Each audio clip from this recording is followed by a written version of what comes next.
So yeah, another big talking point in the old ESPN is Byron Buxton looking to make a little run at the Triple Crown. Do you think is that just are they blowing smoke just trying to get a little headline going, or do you think he actually has a chance of that?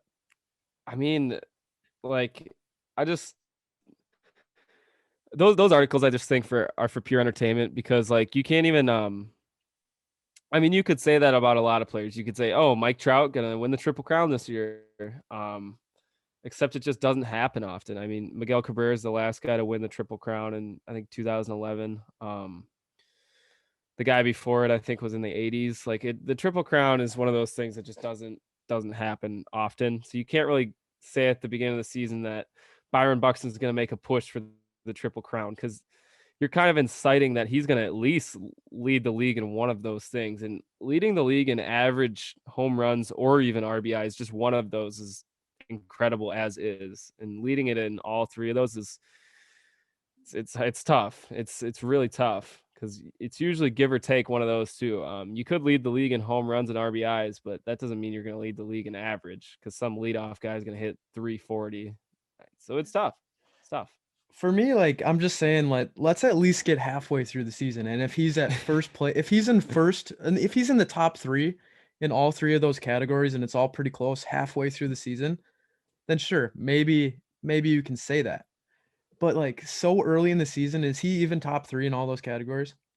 Well, like I just don't know. Like no one has registered enough games yet because what's Byron hitting? Like 500, 526 with 5 home runs and 16 RBIs. Like players will do that weekly, like on a week basis. Like you say, oh, this is the AL player of the week. He hit 530 during this week with 3 home runs. Like that might just be Byron's no, I promise you guys, he is not keeping a he's not keeping an above 350 average. He'll No.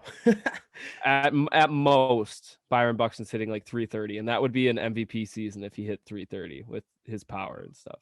Yeah, I mean, he kind of like has this been brewing up? Like, of course, I guess this is something we mentioned last episode, but if we have some new viewers here, Chris is kind of the big time Twins fan. I'm kind of trying to get back into it. So I haven't really paid attention to the Twins in depth before this season.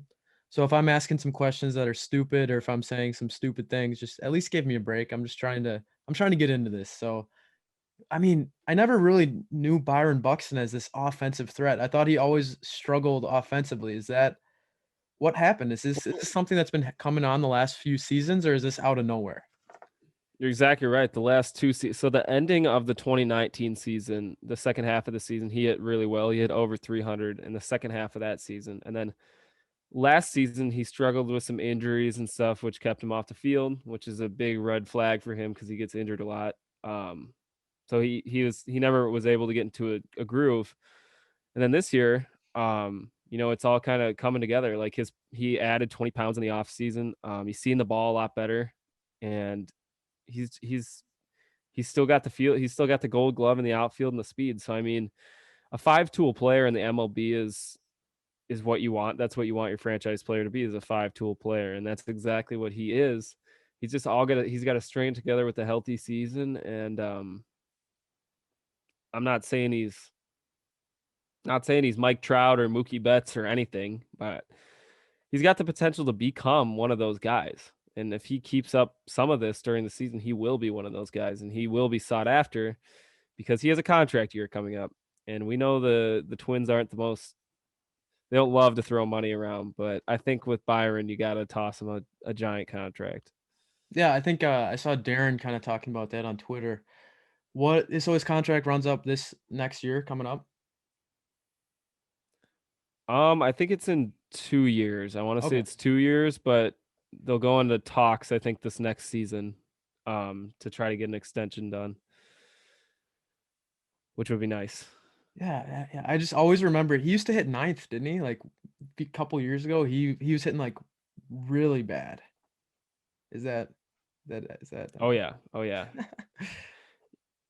Yeah, that's accurate. That's accurate. He was not he was not the best hitter when he came up. And actually it's kind of weird cuz Kepler was the one on the rise, and now, you know, Byron's on the rise and Kepler is having a terrible season so far.